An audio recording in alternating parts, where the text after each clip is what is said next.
Hi friends, welcome to my channel. আজকে আমি তোমাদের জন্য খুব চটপট আর খুব সহজ একটা পনিরের রেসিপি নিয়ে চলে এসেছি।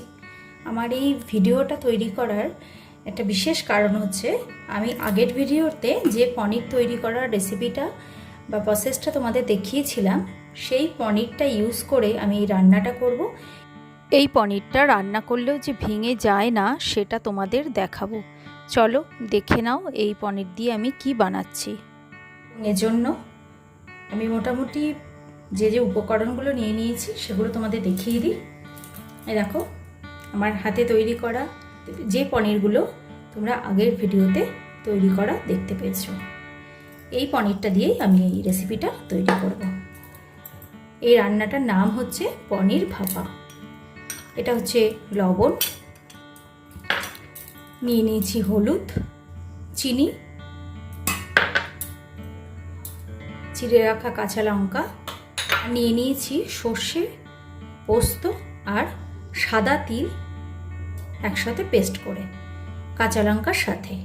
এখানে সাদা তিলের পরিবর্তে তোমরা ইচ্ছা করলে আর একটু বেশি পরিমাণে পোস্তও ব্যবহার করতে পারো, আবার সাদা তিলও দিতে পারো। সাদা তিল দিলে এই ভাপাটায় খুব ভালো টেস্ট হয়। এখানে আছে 4 চামচ মতো পোস্ত, 2 চামচ সাদা তিল, 1 চামচ সর্ষে আর 2টো কাঁচা লঙ্কা। ঝালটা নিজেদের পছন্দ অনুযায়ী দিতে পারো। নিয়েছি কাঁচা তেল, কাঁচা সর্ষের তেল।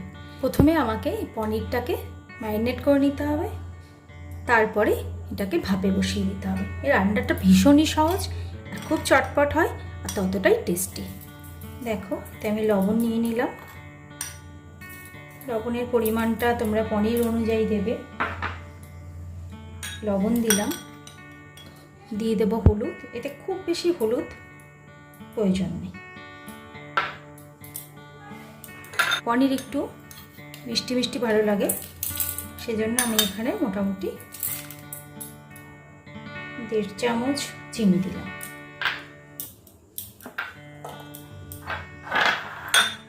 এবার এতে দিয়ে দেব পোস্ত, সর্ষে, তিল আর কাঁচা লঙ্কা দিয়ে যে পেস্টটা বানিয়ে নিয়েছি সেটা।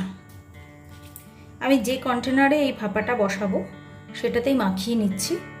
তোমরা ইচ্ছা করলে এটাকে টিফিন বক্সেও দিতে পারো।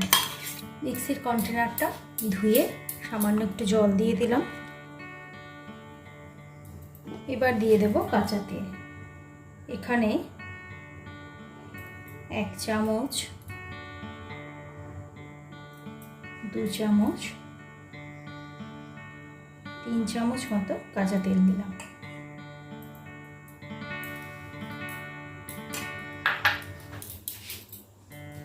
এবার এটাকে খুব ভালো মতো মেখে নেব।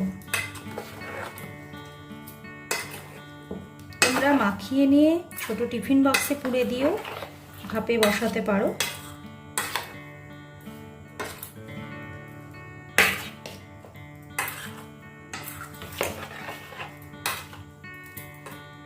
এটা এত সহজ আর এত টেস্টি একটা আইটেম, আর যে কারণে প্রথমেই বললাম আমার নিজে হাতে তৈরি করা পনিরটা দিয়ে আমার এই রেসিপিটা তোমাদের দেখানোর ইচ্ছা, সেজন্য এই সহজ রেসিপিটা আমি নিয়ে চলে এসেছি, যেটা ভাত, রুটি, পরোটা বা অন্য কোনো রাইসের সঙ্গেও ভীষণই ভালো লাগবে। এটা আমার ম্যারিনেট করে নেওয়া হলো। এটাকে মিনিট 5 রেখে দেবো, তারপর আমি এটা ভাপে বসাবো। আমি গ্যাসে একটা কড়াইয়ে জল গরম বসিয়ে দিয়েছি, এটা ফুটতে শুরু করে দিয়েছে। আমি এই মাখিয়ে রাখা পনিরটাকে সরাসরি জলের মধ্যে বসিয়ে দেব, কারণ ভাপাতে ঢাকা পড়াটা খুব ভালো মতো জরুরি। ফ্লেমটা সামান্য কমিয়ে রাখবো। মিনিট 10 বাদে আমি এই ঢাকনাটা খুলে দেখবো এটা কতটা তৈরি হয়েছে। দেখো, মিনিট 10 হয়ে গেছে। আর পনির তো রান্না হতে ভীষণ কম সময় লাগে, পনিরের ভিতর টেস্টটা ঢুকলেই হয়ে যায়। পনির ভাপা আমার রেডি।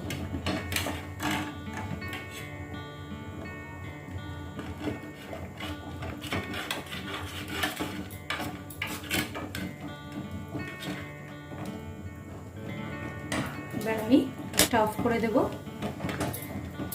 আর এরকম ঢাকা দেওয়া অবস্থায় আর মিনিট 5 মতো রাখবো। একটু ঠান্ডা হলে এটা আমি কড়াইয়ের থেকে তুলে নিয়ে সার্ভ করব। তো পনির ভাপা কমপ্লিট। আর একটা জিনিস তোমরা লক্ষ্য করে দেখো, একটাও পনির কিন্তু ভাঙিনি। এটাকে আমি সার্ভিং বোলের মধ্যে ঢেলে নেব।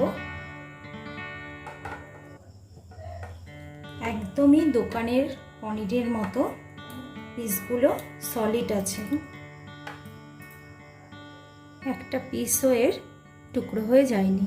যেহেতু এটা ভাপা পনির, শেষে 1 চামচ কাঁচা তেল আমি এর উপর দিয়ে ছড়িয়ে দেব, তাহলে এর সুন্দর একটা ফ্লেভার হবে। আমার এই পনির ভাপার রেসিপিটা তোমাদের কেমন লাগলো আমাকে অবশ্যই কমেন্ট বক্সে জানাবে। আর আমার চ্যানেলটা ভালো লাগলে লাইক, শেয়ার, সাবস্ক্রাইব করো আর বেল আইকনটা প্রেস করতে ভুল করো না। ভালো থেকো, সুস্থ থেকো। Thank you friends.